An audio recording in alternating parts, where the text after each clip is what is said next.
نعت کی صنف بہت پرانی ہے. یہ ہوئی کیوں؟ نعت کیوں پڑھی گئی؟ اصل میں عرب کے کچھ شعراء تھے اور وہ شاعر لوگ حضور کو گالیاں دیتے تھے، شعر کے اندر حضور کی توہین کرتے تھے. تو اللہ کے رسول علیہ السلام نے صحابہ سے خود کہا تھا تم میں کون ہے جو شعر کا جواب شعر میں دے گا؟ جو شعر کا جواب، یہ نعت کی وجہ، محفل نعت کی وجہ آپ کے سامنے پیش کرو کہ تم میں کون ہے جو شعر کا جواب شعر میں دے گا؟ تو اس میں سے ایک صاحب کھڑے، حضور میں دوں گا. وہ بھی شاعر تھے لیکن تھوڑا نرم مزاج کے آدمی تھے.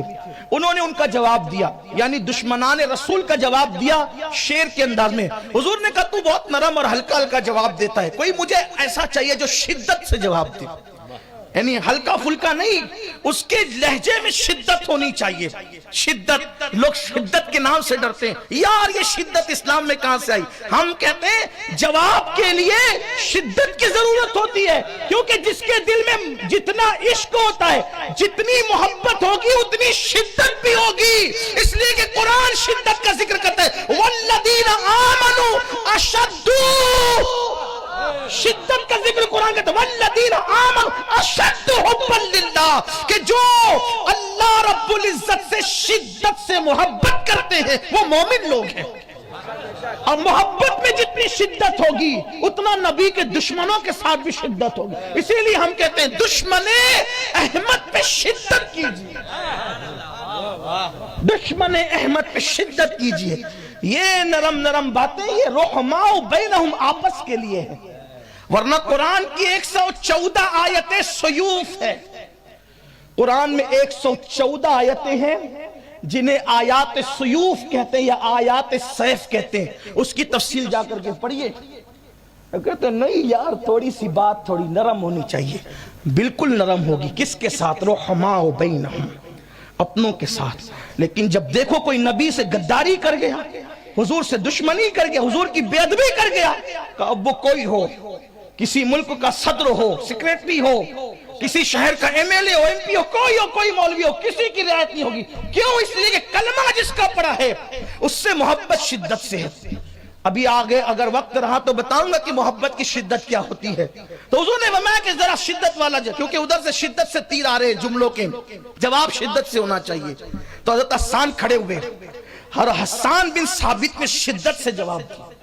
جب جواب شدت سے دیا حضور نے خوش ہو کر کے دعا دی، اللہم اجد الحسان بروح القدس.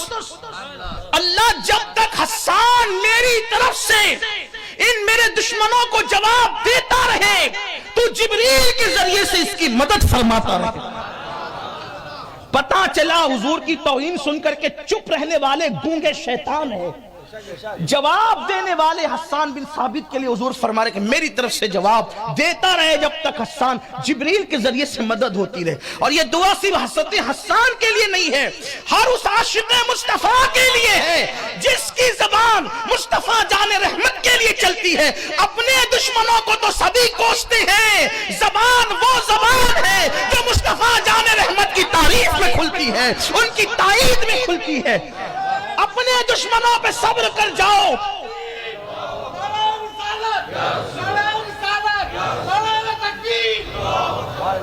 میں یہ تو نہیں کہوں گا کہ آپ کا نعرے میں بھی کوئی شدت نہیں ہے. جس قوم کے نعرے میں بھی دم نہ رہ جائے پھر اس قوم کی زندگی میں کیا دم رہے گا. بہرحال حضور کے نام پر بھی نعرہ لگتا ہے. ذرا میں بھی تو دیکھو، نعرہ تکبیر، نعرہ رسالت. سبحان اللہ. پہلے تو نعرہ لگایا مت کرو، خاص طور پہ میری تقریر میں لگائے تو پھر اس کا حق ادا کیا کرو گے.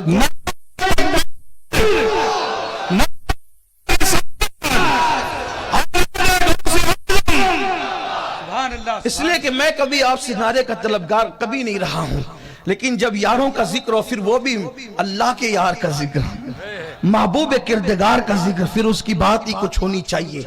عرض یہ کر رہا تھا کہ سرکار نے فرمایا اللہ جب تک حسان میری طرف سے جواب دیتا رہے تو اس کی جبریل کے ذریعے سے مدد. اللہ ہر اس کی مدد کرتا ہے جبریل کے ذریعے سے جو میرے نبی کی طرف سے جواب دیتے. اس لیے میرے امام کہتے ہیں دہن میں زبان تمہارے لیے، بدن میں ہے جان تمہارے لیے، ہم آئے یہاں تمہارے لیے، اٹھے بھی وہاں تمہارے لیے.